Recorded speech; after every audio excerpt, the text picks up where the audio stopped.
And imagine a machine that could power your house for free. Well, that's exactly what two Australian inventors claim they've developed. Using magnets and a battery, their new generator has been described as revolutionary, and foreign investors are lining up for a piece of the action. Chris Allen reports. So, John, this is the machine? Yes, this is it, Chris. What's it capable of? Well, it'll power a house. The machine will provide sufficient electricity to run a house and have power to burn. It sounds too good to be true, but inventor John Christie is convinced his machine will change the world. So, John, basically you're saying this machine can produce 5 times as much power as it consumes? Yes, it does. This one, exactly as we see it, it does. And in fact, it can produce more than that. Once kick-started from a battery, John and his partner Lou Britz say this prototype will run for years without stopping, generating 24 kilowatts of power a day. You don't get more revolutionary, I think. I mean, we're talking about something that has the capacity to change the way that the world produces its electric power. It has the capacity to change the way that cars are propelled. It can replace the combustion engine, in fact. John, these are big claims. Are you sure you can live up to them?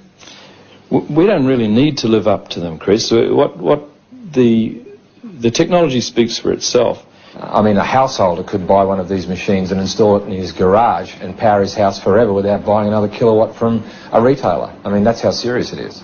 Steve Brassington is an independent electrical engineer. He's seen the machine and backs up everything John says. It's revolutionary. That's the only way to describe it. I think the technology, it's not bending physics, it's just using principles that I guess are commonly in use in power generation today in a different way. These guys have thought outside of the square. Basically, it's magnetic attraction and magnetic repulsion that provide the movement or the moment of the motor. Can you understand why some scientists are sceptical about it?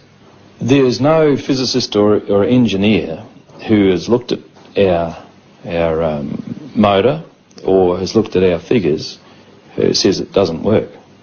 Lou is an electrician and John a businessman in Cairns in far north Queensland.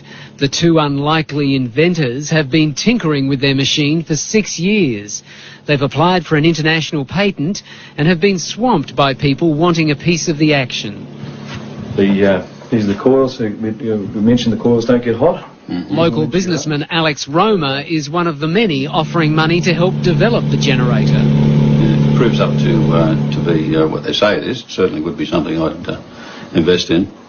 John has also spoken to millionaire inventor George Lewin, the man who came up with the Triton workbench and who's now setting up a fund to stop Australian inventions going overseas. There's an opportunity here, I think, to share an invention with the world that is beyond anything that we've ever contemplated before. Scientists here at the local university say while they're interested in John's machine, they're also cautious.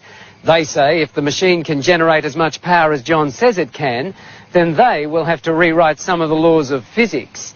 And they've urged people to be cautious about investing in it until the generator has been independently tested. Anybody who says it doesn't work hasn't seen it or hasn't looked at our figures. They haven't reviewed it. If they look at it, they'll all agree with us that it does work. John says the household generator should be available in a year and sell for about $5,000. If he's right, it will make him much more. And how much do you think your technology could be worth to you? I have absolutely no idea. We could be talking about millions of dollars here? Yes, very definitely talking millions of dollars, but I'd hesitate to even take a